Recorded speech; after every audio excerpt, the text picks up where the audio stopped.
Hey y'all, it's DiamondTrail Ranch back at you with another awesome video. Today we're going to be talking about horses. Should you own them? Can you own them? And how to own them. If you're new here, we homestead on a couple beautiful acres with chickens, goats, horses, and of course our garden. You can see the garden in the other videos in the playlists. Today's video is for all of you who have ever dreamed of owning a horse. You might be thinking, can I really keep a horse on a small homestead? The short answer, yes. With the right planning, you can. Meet Buckeye. He is a recent horse for us. He was a adoption from a rescue beforehand, so you'll see that he's working on getting some weight put on him. He's beautiful now. He's come a long way. And on the right over there, we have Red and Indy the donkey right behind the bale of hay there. So I want you guys to just go ahead and grab a cup of coffee, cup of tea, whatever your favorite beverage is, diet soda, because we're driving into everything you need to know before adding horses to your drive on your rural homestead. I would say, first things first, check your local zoning laws. Even in rural areas, some places have rules about how many animals you can keep per acre, and that does include horses. Some counties have a minimum space requirement or may even limit the livestock altogether. They might even have it to where you can own the livestock and it needs to be so many feet away from your nearest neighbor. And they can get even specific on the animals. They might number the specific animals. You can have a certain amount of chickens, a certain amount of ducks, if you can have horses at all. It's kind of a big deal. Definitely worth looking into. You can even call your local ag extension office wherever you are, or your planning department.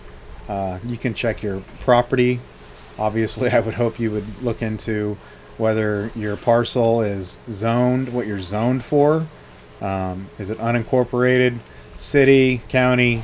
You know, it's a quick phone call that could save you a giant headache later on.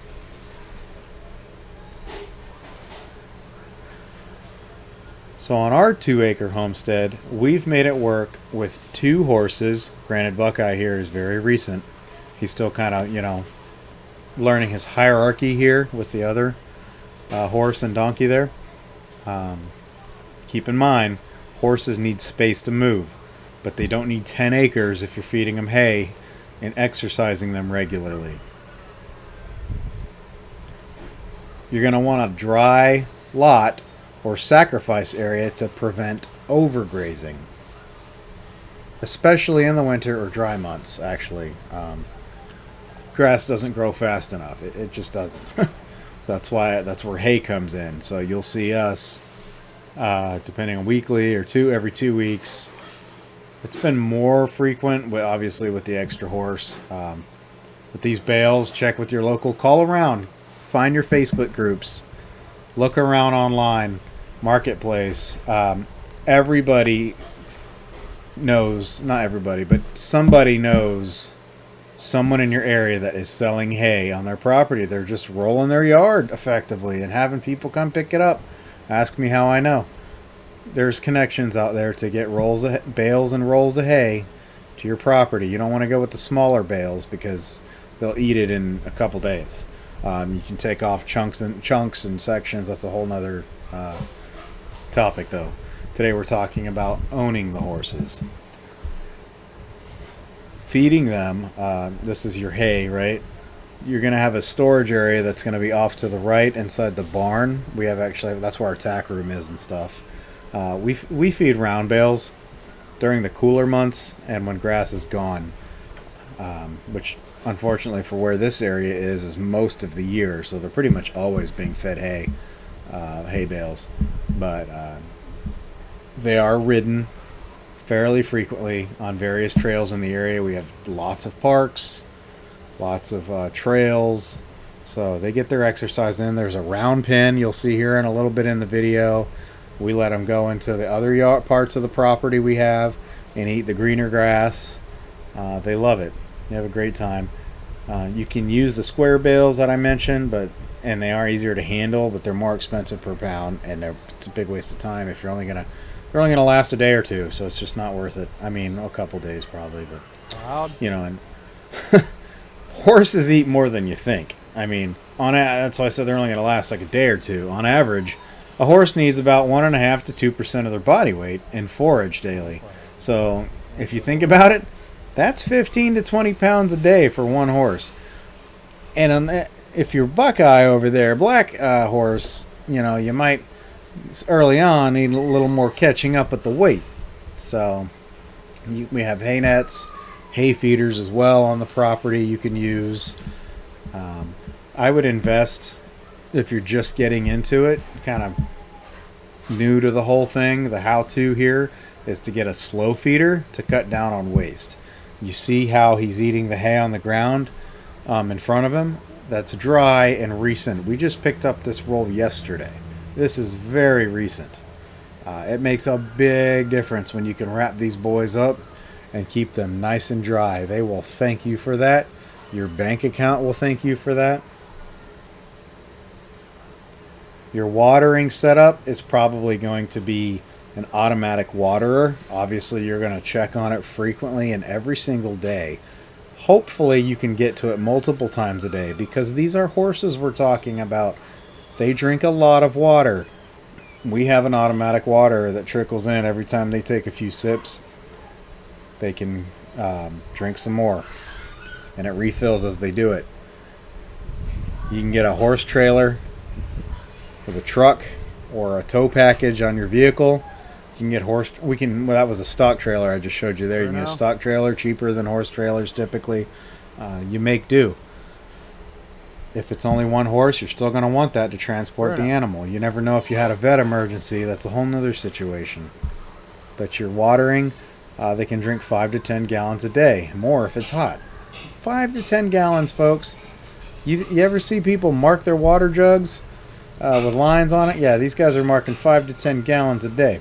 If you don't have an automatic one, just make sure you're checking it daily and cleaning buckets daily. Horses do obviously need a shelter from the wind and rain, but it doesn't have to be anything fancy. You see the barn over here to the right.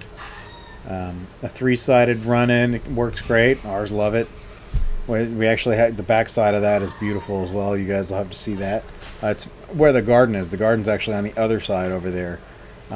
Don't forget your grooming. That's where our tack room and everything on the inside of the barn is as well. You do not want to forget your grooming. These horses, all horses, need regular brushing. They need their hooves picked. We have a farrier that comes often and gets their hooves for us. He does our goat hooves for us. Look into a farrier. Look for someone who is either just starting out or has been doing it for a long time. Shop around, get your prices, make connections. That goes for anything homestead related. Fly control in the summertime is a big deal. We're talking flies. You think you have flies now? Invest in some homestead animals and let's talk about flies. That is a whole nother animal. The grooming is a great way to bond with these giant animals. It's fun. You groom with them, you build that relationship with them, they start trusting you. It's fantastic. Wouldn't trade it for anything else in the world. This is the side setup here. I'm going to show you if you look down. They have access to all that. As far down as you can see. That's what they have. I've never shown this in previous videos, but it goes way back there. I know this property is only a couple acres. They have their own dedicated acre, just to them. It goes way back there, like 9 properties on the other side. So they have a ton of room. You'll see them exercising, doing sprints constantly up and down here. And it does grow green grass, and this is zone 10A, so you get a lot of grass further down. Not grass, but like green and shrubs in general. This is the kind of fence line set up with the goat connection there. The goat pen is connected to them partially there.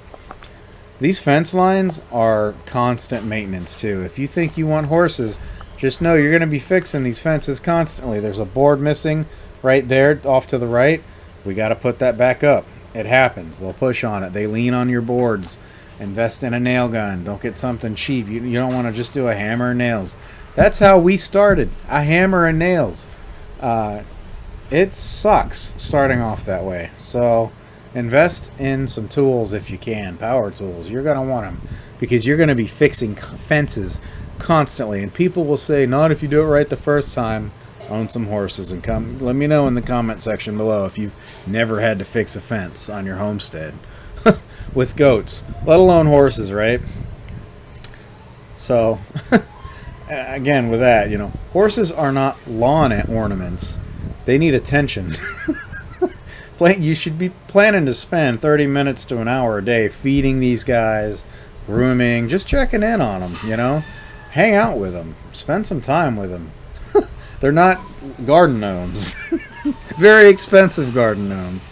If you want to ride, factor in even more time, Riding once or twice a week is great, but horses need to be kept in shape, just like us. Groundwork, lunging, walking in hand helps build trust and keep them moving. It's like anybody. Right behind them is the trail. You might see people here and there walking by. I know I did earlier when I was filming this. You could see people going up and down the trail. That's where our name comes from, DiamondTrail Ranch.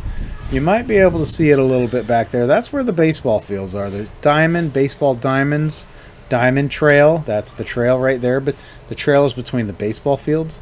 DiamondTrail Ranch, us. This is the shade we're working with for these horses. Look at the shade you have access to, so they don't get too hot here. Take into account an area where your horses are not in the beating hot sun all day. They have plenty of shade here. Gets them out of the weather. These trees bring them such nice comfort. Folks, you want to be spending a lot of time with your horses. The how-tos, the don't-dos, the do this and do that. A budget-friendly vet, like I said, a farrier matters. Hooves need to be trimmed every 6 to 8 weeks, whether they're barefoot. You want a good relationship with your vet for vaccines, emergencies, dental care. It's not cheap. It's part of good horse ownership. It's not cheap to own a horse. Just because you bought the horse, you're not done with it. The maintenance there is like a vehicle. It really is. You're doing your checks and balances. Can you keep a horse on a small homestead after all this is said and done? Absolutely you can. With the right setup, daily commitment, and a whole lot of love. If horses are your dream, don't let a small acre, a couple acres, stop you from owning a horse or two. Do your homework, do your due diligence, find these videos. YouTube is a goldmine for resources. Do your homework, start simple, build as you go. I'm telling you, if you want a horse and you only have a little bit of room, it's worth it. And it can be done, folks. It can. It takes a lot of time, a lot of commitment. They're not lawn ornaments. Get your vet connections. Find out where your local vet is. Your farriers for their hooves, their vaccines, the mandatory ones especially, everything depending on, there's just so many factors that go into that. This is a short video that's just getting into the basics of so you think you want to own horses with just a couple of acres. I will be doing other videos that pertain to owning horses as well, not just on a small homestead, but in general. There's tons of information out there that a lot of people don't know about horse ownership. So if you found this video helpful, can you do me a huge favor and hit that like button, subscribe for more homesteading life from DiamondTrail Ranch. It's free, it doesn't cost anything. If you hit the bell, it'll ping you with a notification to let you know every time we drop something. Leave a comment below if you have horses or if you're thinking about getting one. We'd love to hear your story. I hope you guys have a great year, a blessed year. Happy Easter. Happy Father's Day coming up, Mother's Day. Stay tuned for more videos.